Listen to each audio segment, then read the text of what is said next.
te tangi lo tama.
Wala watu ma le whaarau tere. Sunga I whaawhengainga mo lātou whaletua o le a whengai ma le Sauniga o le Faauuga. Pai anō tau su mai numa nei ma le whaarau lava whaaftai.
Sumai lau sunga ine. Ora. Sumai no mai no fode. Profatua.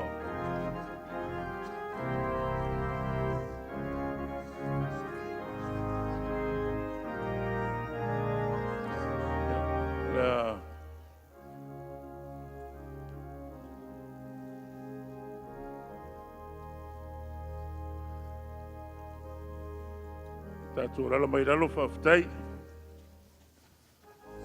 Tātou iei le nei Sauniga Tāua, tono ra ngā ruenga le tua. Na ia mo whai ona tu i nā tuai le Faauuga. E alai le mana o le ngang pa ia i ana uauna whaape o nau tau sila mai le nei fiafi. Ai le amataina la le nei Sauniga o le Faauuga. Fie whaatalo whaatu ma whaawhelo ia i tātou au fie whailo leo masui o le tātou teitai au au. Mai sio le komiti. Le au whai ngā luenga mai ta whae fio le ngā luenga au au. Whaawhelo ia tu le tātou mawhtanga i le nea fiafi.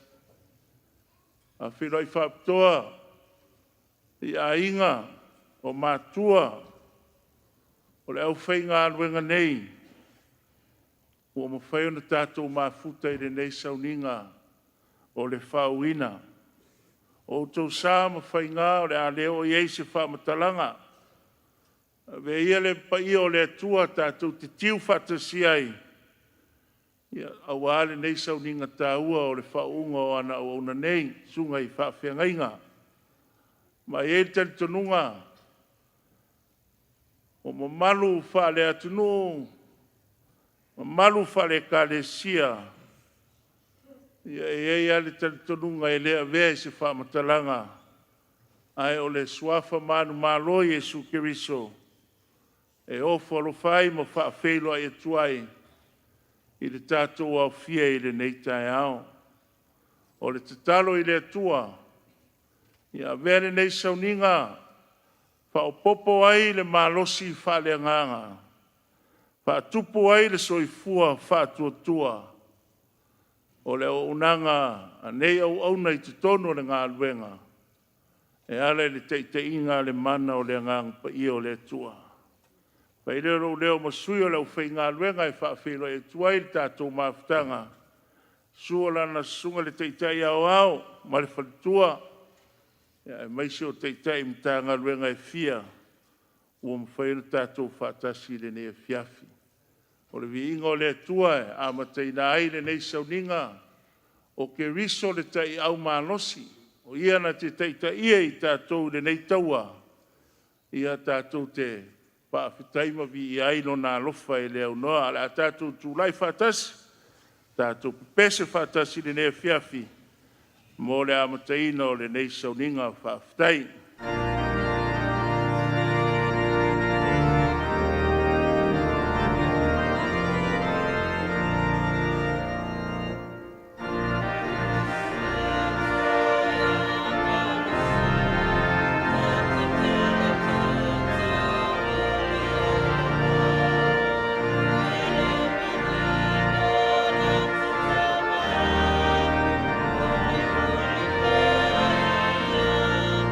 Oh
ina le tātou waufia, le tātou whamawalalo I lumo le atua e ala le tātou tatalo.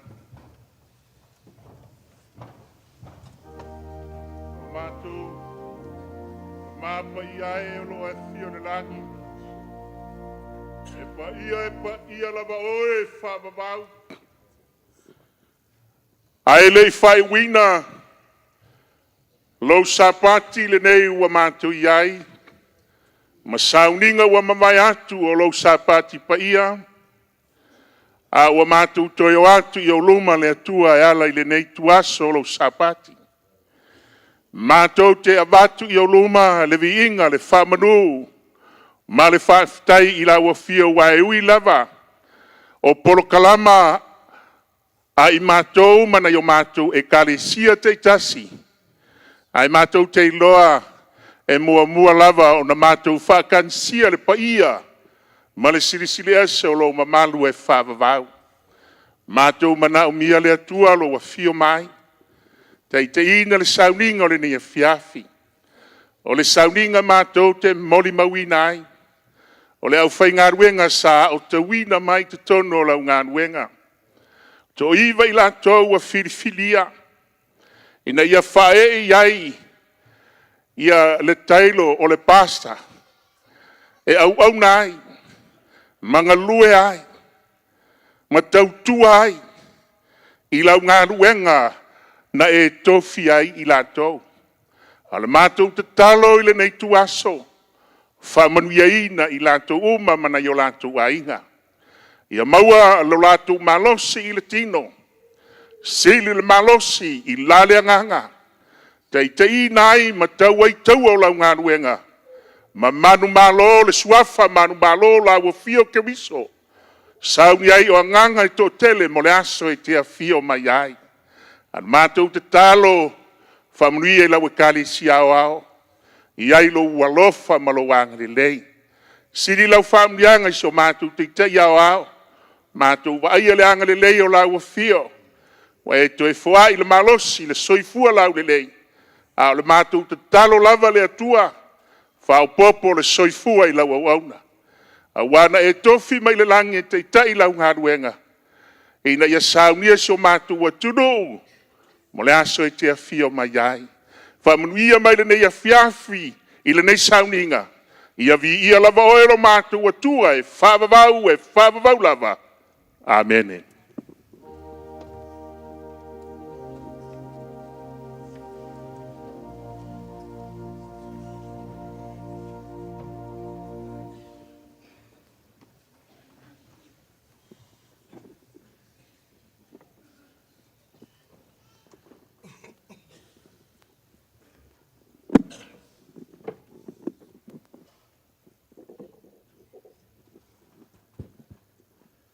O le avanol nei e sea maua e leo whai ngā luenga, le whai alala mai le whai lau tusi.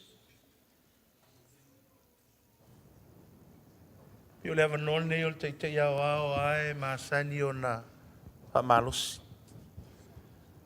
Awa a whai eistanga te tau na whamalosi lau whai ngā luenga. O lana wauna teitai. Ia na o ngona leo le nganga mawalalo. Wa waia u te whaia malosi e tua I leo whenga ruenga pa ia le tua. Ai nei titi asi na upu sa Faauuga u tau sango mawai. Le iwa ono, iwa fitu. Ona launga leo pasta kitiona o maliu. O le mamafa I o le launga ia mātou lau whau. I lo manatu la pe o se mea ua. Mo mamafa tele upu o le whaiwheau ia mātou. Pare muri ane lau langona lea. E Taueu manua mai le uo. Ai e mwhaina fsosoani ngā ruenga. Ia, vi ia leo le tua. Nana o ntitai o ia lava mwhaina saunoa. Ai na watu asi na upa malosi lea mo leo whainga ruenga. Mas tātou amen. Tau te sila fia e tolua ia tūlanga ia whau o le kālesia. Te akono whau Pauna tangata mwhaion ngā ruenga le whamantunga. To ina whao. Ia ole tuwhi mawalu ngā leo le kālesia. Le ngata e iu mai i le aonga whawhaiwhi au whātau sanga. To e saulea to e tautua pe toru whātau sanga pe moa atfo. O ni tia o al se fūtau sanga. Ia, whato avele am whaiwhi au whao. E leo se tofi e ai mawalano i ngā ruenga. A waile ngata i nā o ina, a i e loa whai ngā ruenga, a watu le fio le practical side, physical and spiritually. Ina ia mawhai na wa ai ai ngā ruenga po ua i loa ia le whai ngā ruenga le tua. So tali tonu la ua tātu i nei, mana u whai ngā ruenga pa ia le tua. Sunga fo ia Mose leo la whauina o le tasi o whai a onga o le a onga whawhai au. Saletaulua leo le nei tofi nei aso, ia mana wanoa o mawaina. Lo mātou te maere langi, whaamnia mailo wanganga, mātou whaalongo ia wafionga. O le vi inga e fo ia te oeno o Yesu. Ameni. O te loa tofia tofa. Ia moe mai pēa u lau ngata. O lo fia ia lau ngā e moe le tangata. O le maenga mua na le torua nei mau te mana o e tau iai. Mua o le taua o le whiliwhilinga e le atua o tātou o le au whinga ruenga. Nei vai le mau lea, sei tui whai lunga le mau nai lunga le tātou. Vai mai le, sei tātou whai tau whatasi le mau lea, whai tau.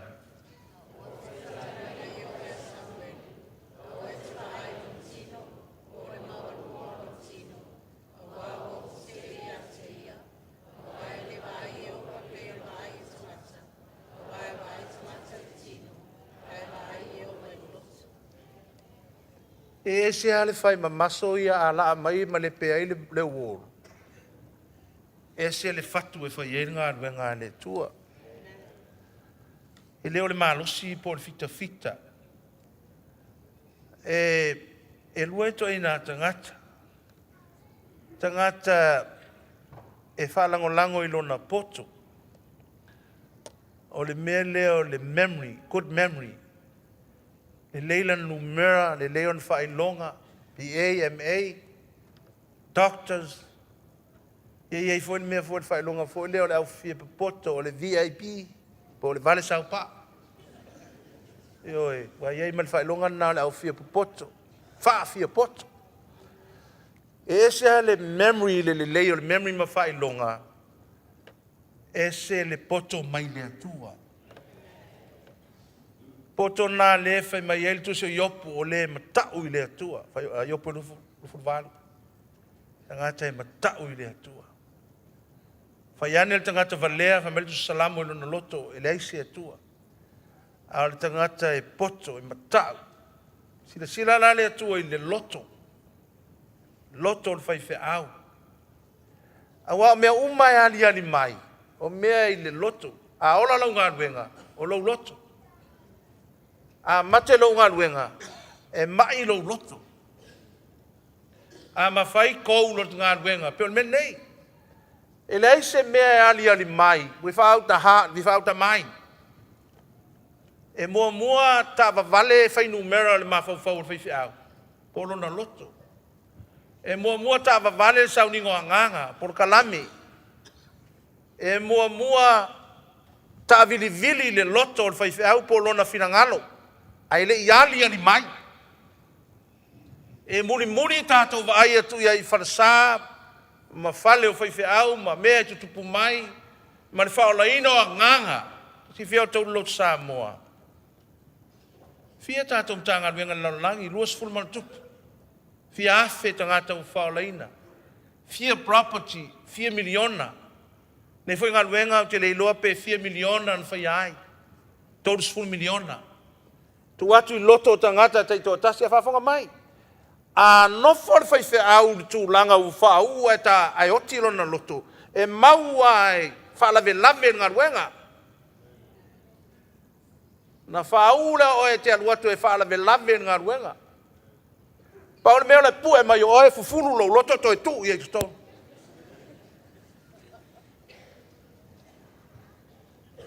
Wa alu Samuelu. Wa fiu ya Saulo. Na tau fia e le atua Saulo e whai matupu. Na alu e sue a sini alon tamaa. Sa iri le atua se tupu o Israelu. Ai lai sa iri a sini alon tamaa. E le manatu iai. E a vea matupu. Pangalea. Wa wha maua lunga ilo na loto. Te fia o tau whawhanga mai lau whainga anuenga le la whao. Si sila lau tua ilo loto. E te humble. Are you a humble man? So si fia o tau asi tia o le atua ilunga. Au e te whapea ifo le atua. Whawhetai wa si tia wa unofo ilunga o le uro lau lau. Wa ai mua mua i mea aina oi aina ilo matua. A ti ngana mativa. Ma mai o te ai ai. Ma e la po ai. Na whapea ifo le ilo loto. I'm proud where I am. But I tell you this. Asi tia o le tu e lo loto te whapea ifo. O a ua le auna lea o ngā hampo i o ha. Sila le tu e le loto. Tā vita. Sa leo leo mā moe le vāo. Se ngaruenga whātau wā. Se ngaruenga le amana ia. Aina sila iei le tu e lo na loto. Whai mai o Yehova. Lo leo mā moe o ia. Le aise mea o te mativa ai. Nā te ave au le mea o iei le vāmua. Le loto o tangata la iei le atua. Mea umai ali mai maafua mai e te oel whaiwhi au. A eva ailau e ka le sia. O whea o ielo le whawhanga mai lao tau. Lewa e sau e pasta. E iele tangata e whea lo whai mai le au au. Sau nunga i whaiwhi au tami ai i. E ono na e pasta tu atu ya oel matanga luenga. Oti no mana matanga luenga. Wa e maua le. O maua lo whai longo le VIP. Vale i tu umasau pā. Amene. Le ka le sia, whaiwhi au te ita. Te lewa o tau i whaiwhi au no whai a onga ia o tau. I le tino ma le anganga. E leo le poto lo langi.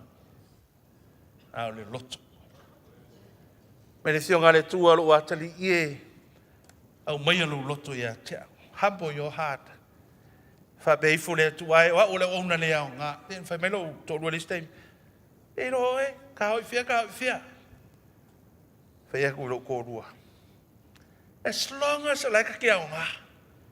Se pe ka ke la uma ai se mea po fia ka ke o iai. I don't mind. As long as like ka au nga. I ke ua puri uringia na wa ai mo le koe lo aku o e. Ia pe pupula ke le foi o Maka o arwa koe se simea. But your heart, God wants your heart. Have a humble heart. Serve the Lord with a humble heart. And you say to yourself, God, you have chosen me. Why? I'll give you my life. My tato te te iau au. Ina oa, vai atu o matapongi ai nei. He's 85 years old. Au tō vai tato o nanga e so mai e le ofisa. Whai al nei ngā ruenga. A te loa tele tato e criticize here. We criticize ngā ruenga. Tele o taimi. We're paying so much money. How many of you criticize the work? Mantua e el whaupunga fo lea. To see a list tangata. It's not to criticize people who are count. Nor the man point out where the strong man stumble inside the arena. But people are give their life. People are sacrificed. People are with the blood on their head. They're fighting on the arena in order to achieve the purpose. Oh, tofi fi au. A mai alo loto ngā venga ne tua. Awana o se tūlanga. Awana o se whaau. E a mea o e matai tai. Tō te whia ai tu e whāra ngā venga nei. We need leaders.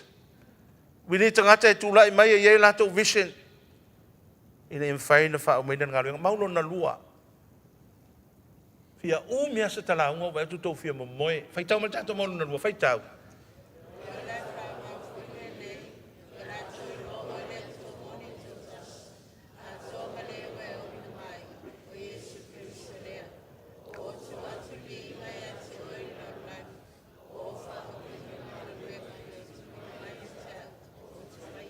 Amene. E me sa to amene. Ie lo le na vala wina oe. E le vala wina oe stangata. Na vala wina oe le atua. O le atua na ia vala wina oe. O na o Yesu lo wali faola. Na ia filfilia oe. Ma vala wina oe le atua. Tofu i tātou malo na vala wina. Tofu i tātou ma leo ngā. Tofu i tātou ma tāleni. E se uma tātou tāleni. Tāleni mua na ave le lima. E le lei. Lua e la atamai. Fai tau le whataoto nai ma te lusu lima. Whataoto i e whai iai. E tolu iai. Whataoto mua le tau pou. Aisea. Lena te lona atua. Na ia whatali ma. Whatali mo le whatoa whaia wā. Ua lewa le poa na ia whatali. Whataoto na lua le au na. Na ave iai tāleni. Lima le tasi, lua le tasi, ai tasi le tasi. Whai maina au na na te loalo na atua ai pa ie. Ia e loa le na wala wina oe. Ma le mea na wala wina ai oe. E wala au na wala winai tāleni e tasi. Mai lo tu ai o loa o oil tangata whaingata. E te sele i mea te lei lulu ai saito. E te ao mai fo i mea te lei. O whea, whaalonga o tau le filosofia. Le filosofia ane au na pai e. Le filosofia o tangata na filfilia e le atua. Aina te lei lolo na wala wina. Filifilia le atua ina ia toe fua mai. Toe fua mai, ia tiri ma fua mai. Ai vai mai o oe le au auna. O oe le atua. O te au auna ia te oe. Ai o au. O filifili e tanu lau ta leni. Au fisi le atu ia oe. E fian tupe o le atongi ai oe le lotu. O isi fai fe au. E le ngata e au te utusi sa pati. La unga ave el te utusi. Ai le mea ai. Praise the Lord. E me sa to amen. O ke no nanga o ke no uma fai au. Fa fitai atu autu. E no ar ka uen man mautu au. Nanga kasinge ka o ke roanga lue. Ia mana fai nga luenga. E leisi se fai au ia le fa au le nga lue. Pa no leu te avatu le. Lesi site. It's a warning for every whaifeau. Because for many whionga le tua le au auna le angai. Yes, e te loa a le wha You see the other side. O whea se tangata e lenga lue ai sele. O whea se tangata e le whaia se maumanga ai expect ai talo se lau. O le ngoi le mel na. O te loa to istangata e whaise au loa. Ma na o loe wawaila na e kalesia i. Mai lo mal tofi ngalwe ngawao. La tofi o e te aru ifa mai lo o le ai. Le ana la waru ese mo waweka ngaka ia.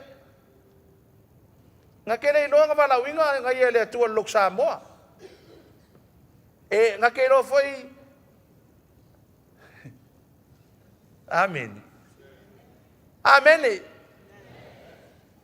La ngakele me fa penga le kalesia. Kusanga wala winga o ele atua ilanga upumongi mana kalesia. Ai le lo le wala winga oi. Ole meku, ole kangaka pa ye. Ai ana me fer ngaka pa ye. E maua singa mea foi le kaua e ese langa filosofia. E sele ai le lulu. E au mai mea ai le fa, ai le lulu ngi mea. It's a different philosophy. How many of you feel poco fa pena? Faauuga va koe ko finga, va koe le kalesia. Ai nganga maua le kalesia. You know why? Because he looked for position. He doesn't know. Na mala uia oie. O le ia iloa le. O ke lo ko su ia wa miu. Ai lo le na mala wina oe, ai lo le mena tofia oe. E su ia winga, e su ia wa miu, e su ia attitude, e su ia performance, e su ia walofa, e su ia folinga. Su ia walofa ikangaka. E iloa. Le na mala wina oe.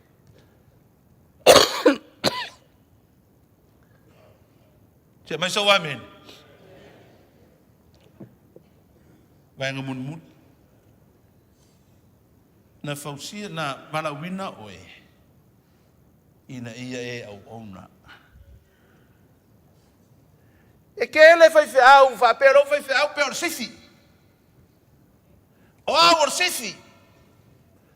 E o mai kua ngaka ni sifi. Ala la vai kau ave longa sifi. How many church e o mai foa o koe oe ma family skala ni sifi au. Pe ko akasia wala marga go usau marga ko akasi e alu uma alu ku mar ko akasi ko e lo oia ali go ia ni me fa penga mas por fora ngale se fiau pe ko akase laule kalesia alu lea nanga kofi ka ko le tu e kele sau o e le sifi e sau o e le wanga ela Faauuga ko kere o mai sifi. Mas tá to amen. Ela se maule é o musai mai aga i koe ka pawana le mau. E ka ko vai kaun mau nga.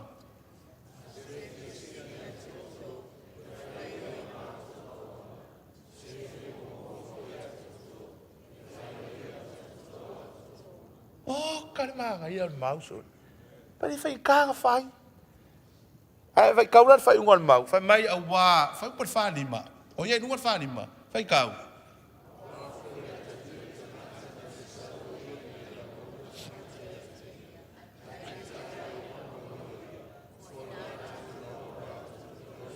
Fe sole. Pe le alo le tu. Le kuang fo ka ko e kenga. Ta ua o le manava le lang. Le upu. Fai el tangata iai o mai na tātou, fai el tangata e non whātusa. Au to e fio mai le awala mawalalo le whale o manu. Ina nei tei wa esta ngata whape, lauka maa o le pusi. Ie fai mai foi e pusi foi lauka maa. E ke o fi ngau kako whape nga. Ai o orka ngaka whangau le whale o povi. A fio mai e su iai. Wha mawalalo le atua, whafonga mai. Fai le wanganga, a fio mai ka le vario, fa ma walalo o ia ke ia. Le atua winga ese, wa liu tino tangata, wa fio mai fa wa aunga, wa kaukua. Kuinga mai no ngona ya wangai. Fai mai le o ali kai o malo. E fa pe ifo, ia li kai o malo. Su mai lo sunga, le a maru ka ko malo, ka ko ke fai ai mere lei, le a malo, ai ala o ngale tu. It's the opposite side. Ko fie ka ko le tua. Ile inga ya kali mai lau sua. Le se me le ngai. Ile inga ya mau lau ke kus. No. Yes, it's gone. Sometimes. But the real challenge. O le kolo tato. Ina ia ma fai na vea oe mau auna. To serve. Kau kua ika ngaka. Kono merga kai mga mia lau soswangi. Ia isa usa lau ka ala. Ave ia lau usa lau ka ala. Ole fa mo mali o elos. Le ya ma se mia ai ni ma se la una ka. Ke man kuala ola kunga la ka vale. Nga ku la ka vale. Ai oso ma sko inga basta. Ya mai ya sau. Penga se fe lo fara. Efia. Konsela. Lo ka ku lo ka. Se fa konsela fa. Ya. Mai ko fa. Ave ma oi. Mo ka fiur ke lo ka. Mai ko mai ya ko ya ave ma oi.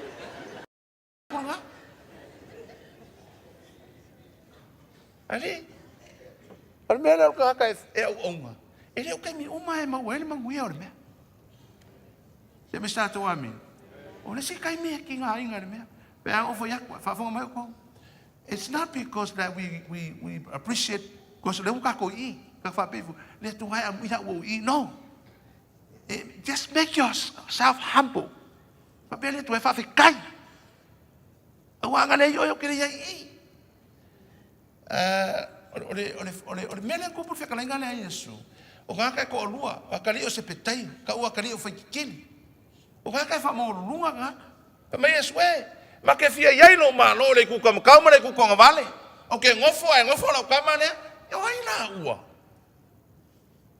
E fa ya ko billions of people. E ka ko ele ke fia ngofo lo ku kam ka ma le ku ko vale. Fa lo ku pe ke lu le fia o sole a. Oi, ni ka ka me fia ngofo le ku kam ka ma le ku ko vale. Fa mai lo ma Yesu ai. O ni kai o ngua ni kai. Ai ke rua mawhaia ngā lua ui mai le mele o ke ui ai. E mawhai ngā lua ingu leipu. Ali o whai whiau e la ngaipu. Ai le ingu leipu ngā ke le māno se a nganga. Ai le whanima ngā ve ngā kau kupe le koe kongi ke le māno ala nganga ngā. Ai au ange i oi ngā kai a oi roa e ka lafu mai e le kongi. E opposite le mea. E le o le saur ngā ka le laku oi. Enoka.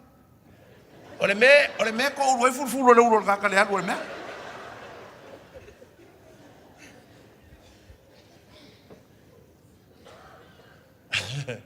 Tio e ko uroi mai fulu e. E vai fai po ora uro tio le me le fai ngai. Ai ko ke sina fia ko e fa penga le o nga. Ke ro ko fo ai. E le fai ngofi. Ole o nga mga oile atua. Fa mai le fio nga le tua. O le aka leo tanga sau, o ngu, e li ka, le hao le malo, maka ngaka au kako, le o nganga. Ai fia mua, moli. Ai fia sifi, sau e kau kuaku, pe ia leo se sifi, ke au e sifi. Le o nganga, fai fia au. Ole olo ngā luengo kako, CEO for division. Fa mai le fai fia keu, basta se sosongi mai, fa e alme so amai so foi fea fa kango fa fanga fa fea nga yo o kwafa mai cha wala fa fea foi fea mai lo fa vai fa alu anga pongi fa fea nga ale o le ni wo lo la nga le nga le wo foi fea ale e ka ko e wo nganga fili ai ole tua mo afia mo muli e wo nganga mga ole tua fa fonga ele se stoi le mka po su fico kusiongo vai foi ele o luka. O sau le makai. O lai, o le au nga. O lai ngā whakul makai. Luka ngā sufik. Pa mai no mara makai. Au nga. Te whai masa o mea ai. O le makai nea sa moa vaur ko ngā vau. Sa whai whako anga. Sa whawhanga mangu. Ua sau ma le avenga. Ua palasi le avenga. Ua afu le aso a koa. Ai sau o lai fofoka aku whape ngeli makai. Au nga. Te whai mea sa ui puwai musa o mea ai. Maya koe kanga ko mana wonga longa ie fusi manonga ie. Au nga fusi mai no mangava. Wa ele ai ma se o me fona ke foi. O ngai makai. Se ngofo foi fa peso o alu fusi no mangava sa o nga o fusi no. Ai na ma se fusi e fa ka se sa o nga fusi no mangava. Anga o so nga ngola kwa kikir mangava. Nga uma kikir mangava kikir no mangifo.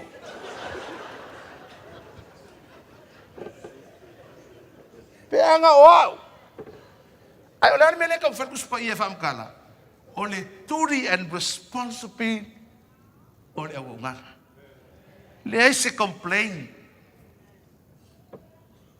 ke ro ke ngia fa fier ve au se uso ya to ani to fa fier nga ko mumu ve ve o men makar nganga ma ve au ma to mai o ke fa fe kai ve au pe o ke ma fa mungianga la kana le pe pelo yo ne li lo cho la muy mo fa kai mun. Ele ngala kana le. E isi kai me unfair inga duenga. You know, you accept the unfairness. Ke lon me ko puya u ya soya. Nga walu mo fero le ven lang boanga fo le wa kele wa nga mai. Ma ko tia mai mana uri o mau. Yoi. Kene la wa nga mau o kenga me ya no mau nga mai. Sorry pastor mau. Malangolang. Yoi. Kusa, o alu le au ke fa o ke mai fa ke mai. Atu sau. O le moria mai sau le ven. A o le ka mai ke o fa pas, ela sau le ven. O le fa la mission. O ke alu o ko sau, o ko alu o ko sau ele karfi. E raslar ka vale. O me la ne va kula ven, o ke le ko alu o me la se fa ka dio e me la mission. E ke ro kana ve au le ngata te lu fa mai. Atu sau. A ele accept being unfair. Ele fa nga inga o ele tua. Because sometimes the unfair is good. Accept the unfairness. Ya ai la oi, kwau, lenga le saulu kama. Ai le sau foi ilanio. O lo fa se ko fingo ilanio le saulu nga. Yo. E kele nga ka le saulu ko akai wangalo. That's the unfairness. Ele ka kele fa pe foi la eu ku nga ruenga ya na ku nga ruenga me fa ka wa. Ya me nga ai o vai ru ko. Praise the Lord. Era fo kuanga se wangi pe nga ruenga ya ko. Ke va ku Maka na diro Filisi lo ku ra ru ko ki nga ruenga. Awangi ya vea ko e fai masasa nga ruenga le. Awangi ko woma va vai nga ngaka. Ia falango langor kai kainga. We need leaders. Why kaika? Have a vision. And the other thing is important, activate your vision. Awanga le vision nama tui mama moya. Ba mai ia sunga sangilivi pe kala. So lele uma se faz kala, mama oi o foringa kala ta moi.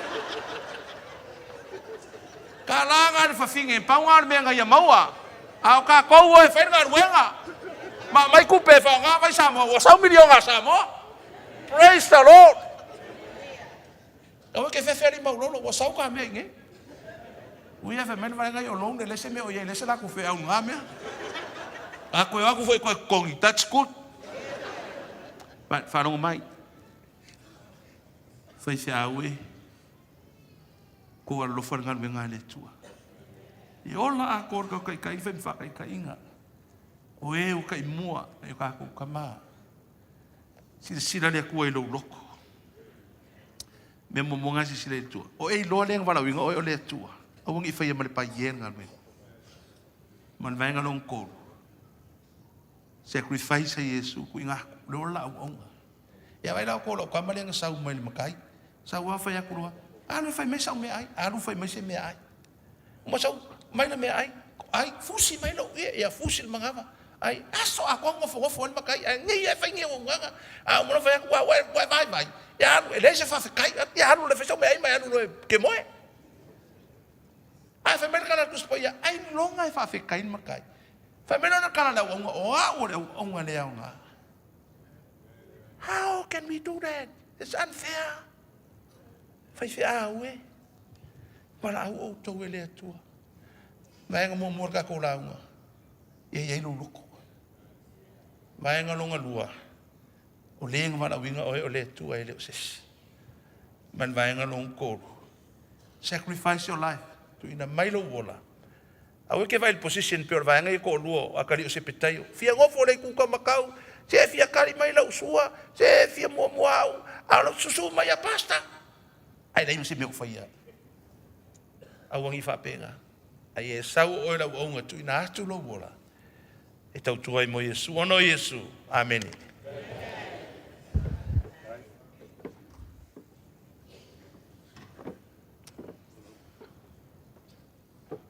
Era pa bastatu. Amen mo le tua ne fiaf. Pa taina na ona mo le feau to mo tau ina i fo ia.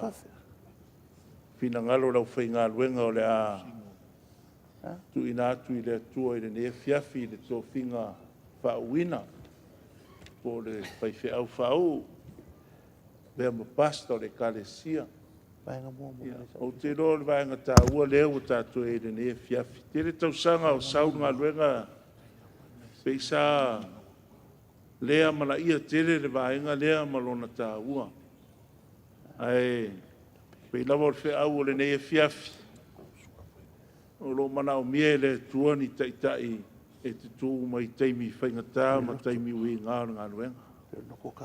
E ala i o tau whina ngano, ma le sila fia o le wala au le atua na wala ina i tātou. Ina i mwhai ona tātou whaia le o unanga.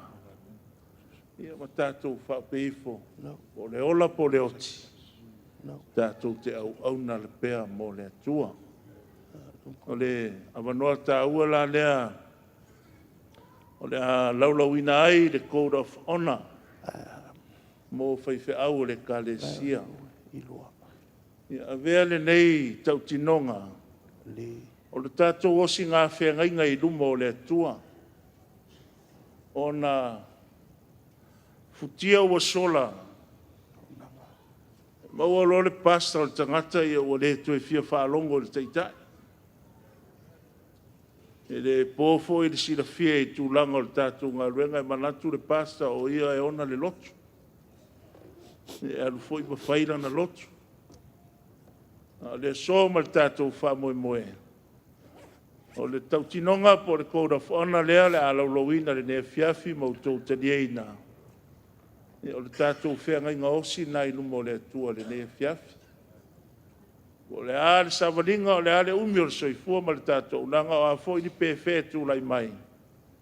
Ia manatua le nea fiafi ma le tātou tautinonga whatasi lumo le atua. Ia no wala watu le ma le whaaloalo i lau whainga luenga. Whaiwhe au pe mwhai ono tau tūlai mai luma nei. Ia ma si i runga o tau lima tau matau. Ia lea la tātou whaasolo e se fulu ma le lua vaenga tāua o le tātou tautinonga o le Code of Honor le nea fiafi. Ia o na tātou talia whatasi lea le fua umana.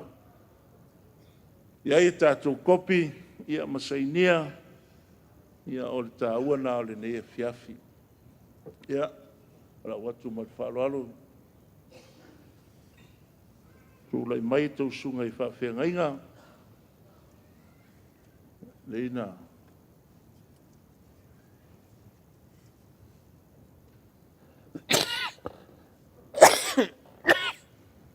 Ia la si whatasi o tātou lima tau matau. Ai o la tau mwhai e laulauina i le tātou Code of Honor le nea fiafi. Ia te roi ona na o le wha peritania ro i lunga.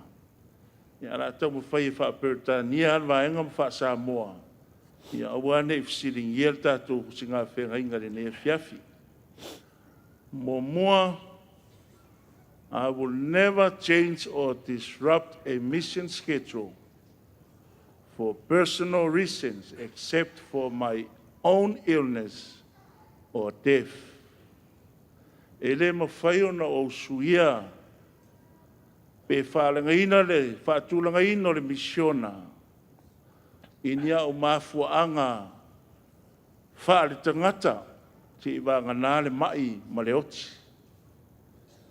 Lua, I will never leave my post of duty without proper authorization from those who are in charge.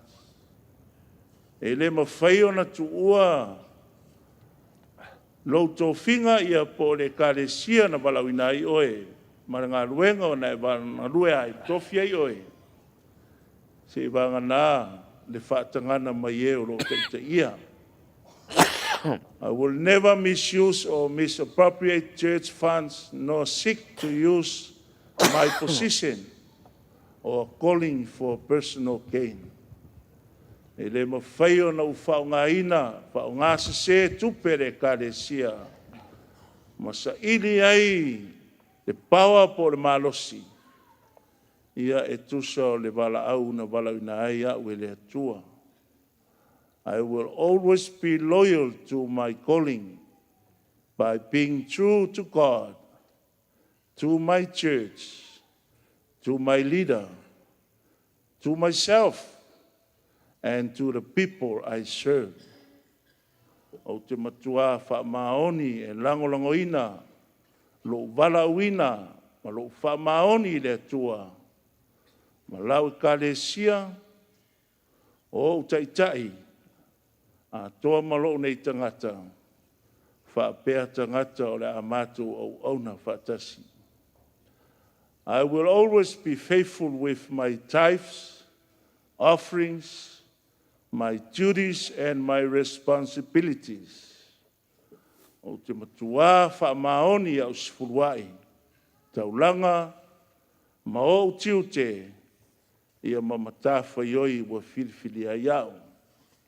I will always seek to be on time and to attend all church functions, services, meetings as a leader and church member. O te matua tau mawhai le me siri, ina uia o iai le teimi, o te whaatasi ai Sauniga o mea whai ere ka le sia, pei o se taitai, wha pei o na whai e tangata e ka le sia.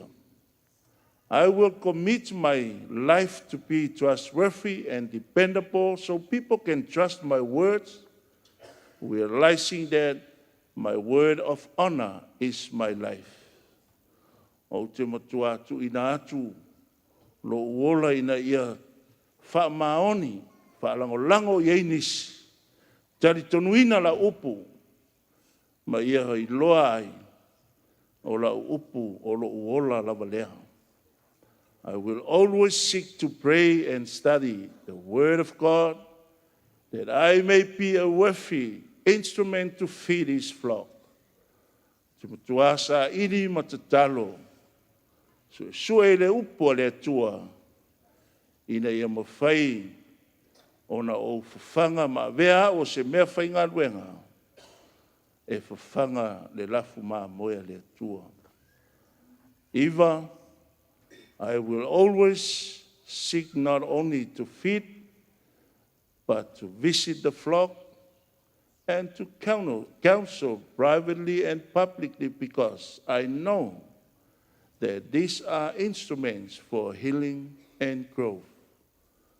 O te sa iri, mai o te le tau mawhaina ana whawhanga, ai o te asiasi, whamalosi, te ito tasi, whamalosi whalau i tele, a wawa o iloa, o mea whainga luenga, mo le whamaloloina, ma le tupu, o le soifua o le tangata. I will always seek to evangelize my field of service at all times. O te sa iri ia souma, ina ia mawhai o na whaailoa, ma whaalaua i tele, lo wala wina, i so se Sauniga, i so se taimi e whai ai. Se fulmaltas, I will always seek to uphold the high standard and calling of the Samoan Independent Seventh-day Adventist Church, SISDAC, as an institution call of God to serve in the 11th hour moment.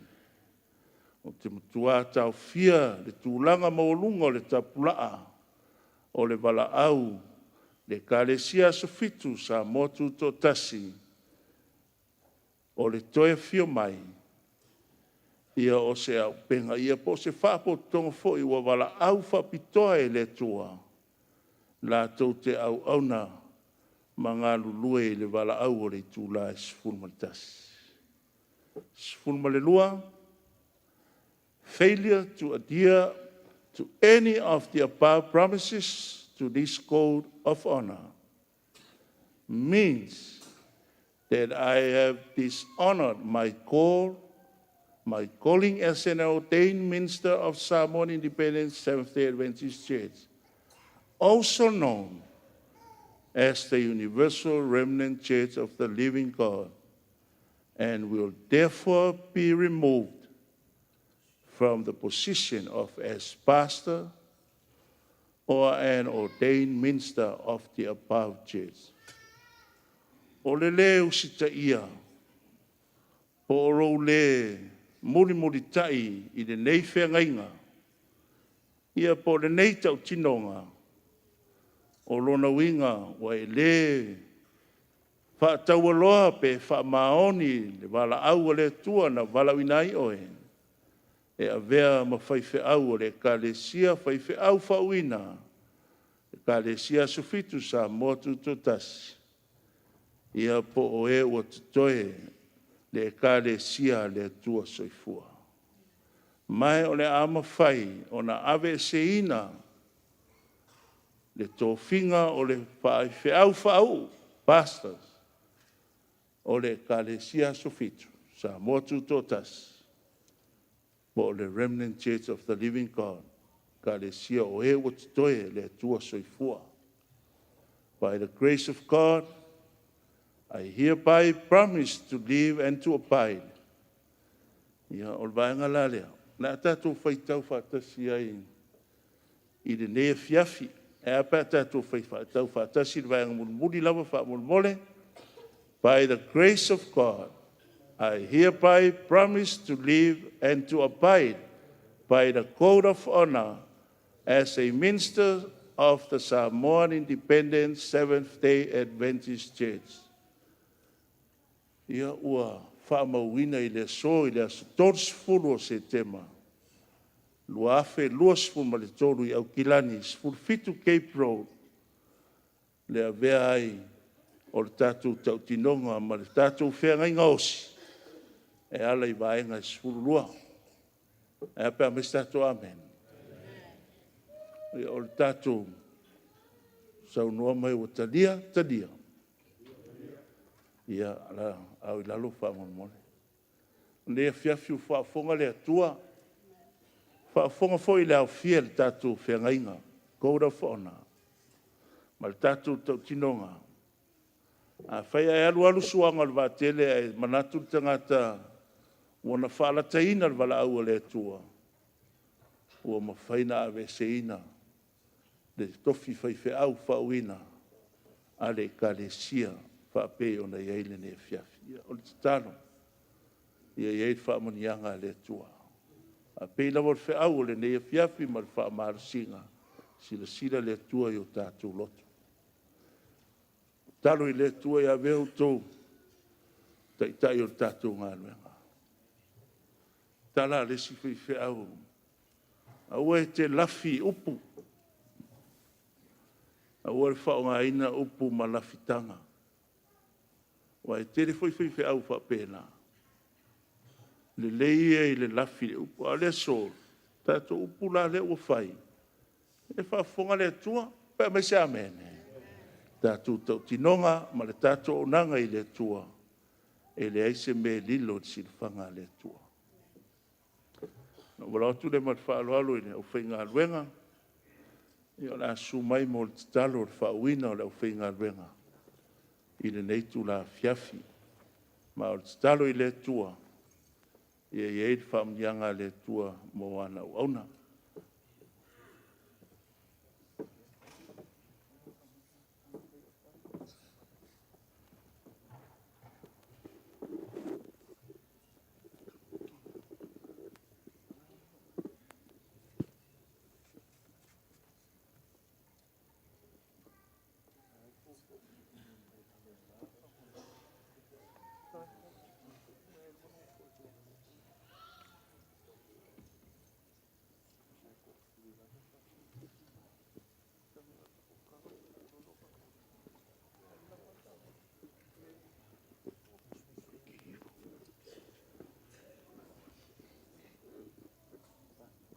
Tātou whamaulano lumo le tua na whaitano le Faauuga. Tātou I whamatitaro.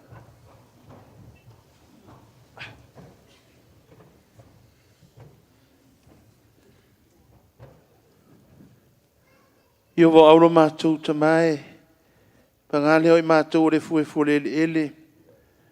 Na e whai e lo whaatusa I Kālewa Rio. E wi lea wa e wala wina o ne au auna. Vai whātau wāra mātou tamae. Ora mātou tatalo lea mo le manolo ngā pa ia ina ia whaonga ina leo whai ngā ruenga.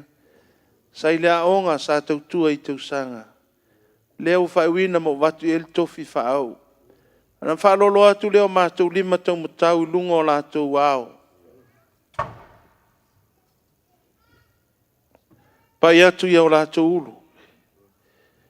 Whapeo na iai le Faauuga le ngango lau fio. Whapeo na e whitalaira o fionga, e whae e lima. Leo whae atua i o mātou lima tau matau. Sa ai wholua nganga no mātou tamai. Whangai nei lātou ni au penga, niu whana. Tau ina i tau o mātou tamai. Whaumi nei lau wāna au e wāna wina ai lo lātou soifua. Mana mātou wola. Whaumni rau on te tai no mātou tamai, e maula na mālosi. Whaaftaila na ngā ruenga le au ino le neo whai ngā ruenga mo mātou tangata. Whaumni le au fia a inga u whatasi mai. Bi ia oe no mātou tamai, whaumnuina lo suafa, no oe Jesu ole mwana au tui nei. Amen.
Lola tātou whengai male, Taueu tātou Certificate of Ordination. Tu spasi wala o Toailoa whenga luenga. Ia su mai malo whalitua. Ia mora Taueu tātou tu spasi ine nei.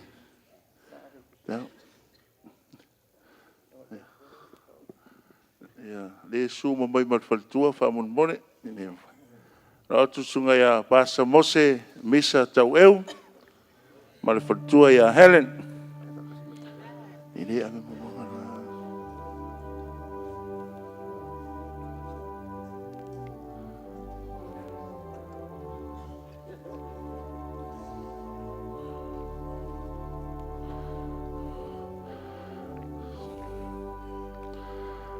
So mai ai male sunga ia Pasa Saletaulua Charles Maka, ya marona Fauatea.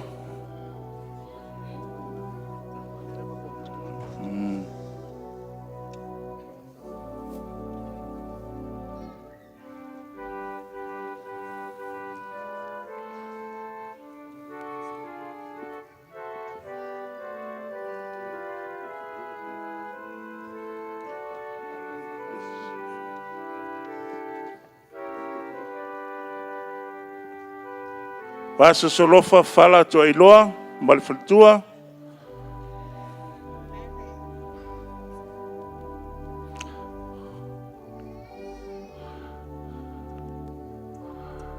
Sawi o Pauatu o sunga ya Pasa Solofa Fauatea o lo ngā lua i California i Amerika, pe me se amene.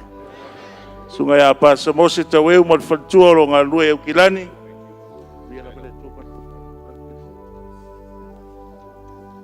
Ia whapea foi sunga ia Pastor Charles Fauatea ro i tono tātou ngā luenga i Kilani walawati ia Pastor Enoka Loli Fauatea o lo ngā lua i tono Manase i Kilani.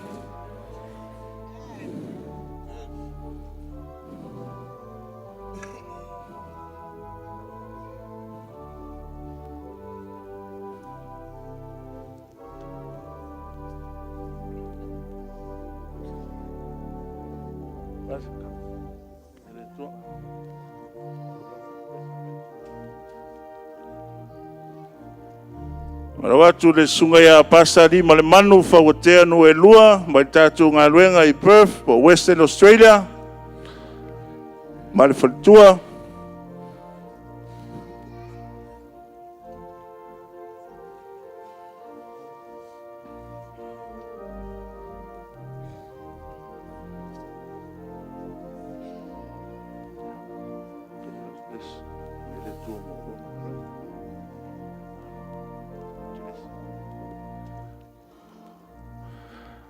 Marawatu le sunga le whawhengainga ya Pastor Joseph Mark Hunt, ma le Fauatea, lo ngā lulue I Sakara ma Iosefa I Aukilani, su mai matala mai au.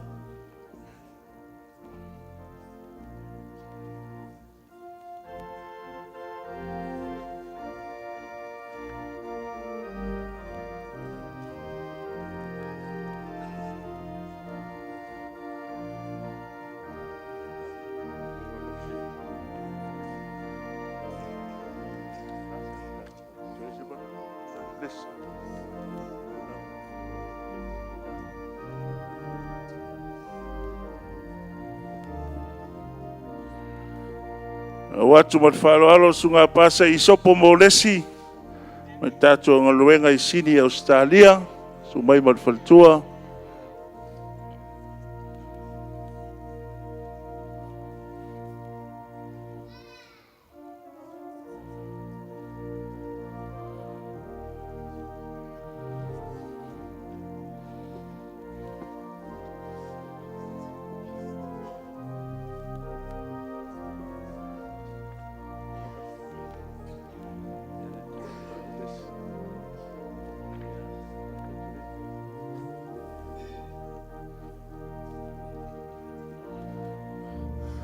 Marawatu sunga ya pasa Levaa Nofosao Tiotala ma le Fauatea, lo ngā lue iuta I tonu Aukilani West Auckland.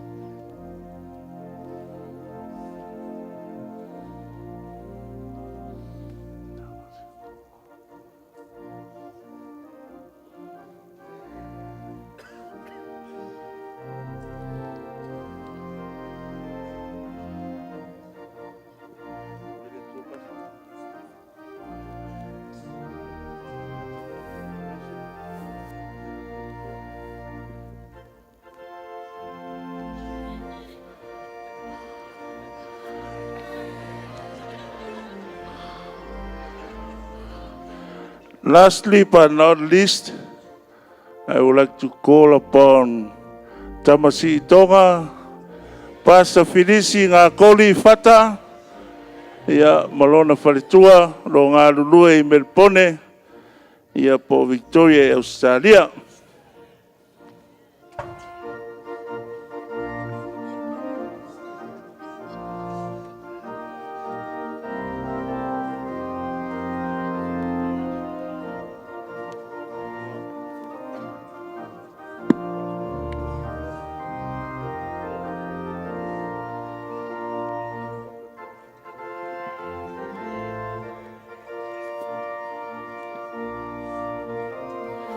Ala pa basta tu amene. Aftai. Ya tawina ia fa manu ia tele lava le tua. Ya os teimi ona fa o tu le tatu code of honor. Ya sei fa kopi tatu ofisa ia ona tau o Toailoa ai o Tiotala. Ya ia fa manu ia ngale tua. Ma ia ilo na ngale le ia tu sunga pasa sol tatu ngaluenga. E tu sole nei fiafi talo na ona teitai ma komiti fa pele au fai ngaluenga o teitai o tatu ngaluenga ia alofa le tua ma tu mau na famunianga mai lava le teimina tu ina tuai le faunga ve ma fai feau ia se o mai le nei aso ma ve ma fai feau fauina fa manuia pele tua le tatu au fai ngaluenga ia o le talalea tu sol tatu ma ftanga le ne fiafi manuia le tua whaftai.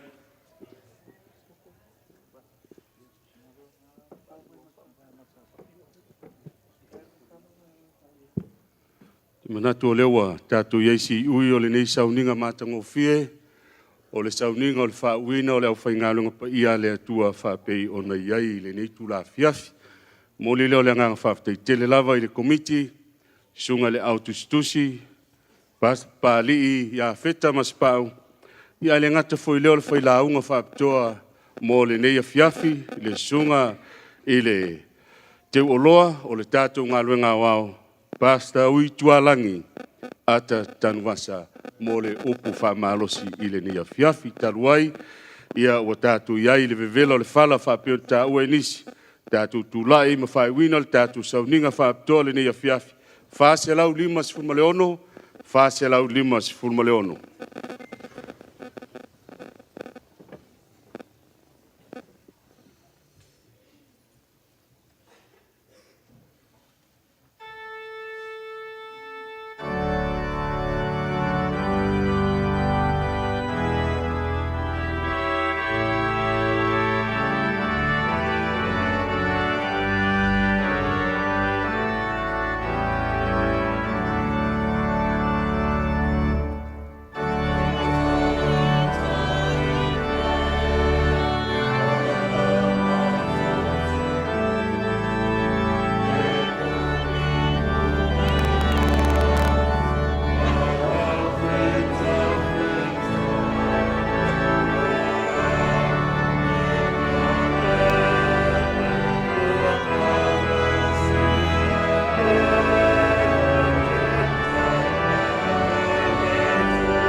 Lau whai al tātou talo, ma whai una ai sa pati o le atua ina wangoto le la. Lo mātou ta mā pēle lau soifua le langi e whāwau. E ui lava e mamau ma mawalunga loa fioanga lo mātou ta mā. Au atumu le langi, le lalo langi, ma laloifo le lalo langi, lo mamalu, ma lo paia sirisiri esu. Le nei lava sa pati le atua le amatanga mai na wangoto le la ananafi. Na mātou langona i nai le atua lau teita inga, ma mātou mana tuna Toailoa lofa i le mawai. Pia lava le tūlangi o lo iai lau nuupo lau whanau. Na mātou moli mawina lau walofa i lau teita inga ina ua poto mai lau nuu. E moli mawina le atua le mamana o ao, ma vā venga oe lo mātou tama. Le nei ua whaiwina le sa pati lo mātou tama iona Sauniga, se i o lava le atua i le afia finei, o la mātou talo le atua ia vi ia oe, whāvavau lava. A wae leo se tangata ua mafuai nei, poloka la mauma ma whātino ina, e mai ia te oe lo mātou teitai, o oe o le presidente o le ngā luenga a sofitu sa moa tūtoa tasi, mātou te alo lofa ia te oe, a wae sili ona e lofa ia i mātou, lo mātou tamae o le langi. La mātou talo le atua, ia lau whamanianga i lau auna ia pasta ala moana o ili papu ma le whaletua ma le Nofosao. Mātou wa aia le nei aso le atua lona loto.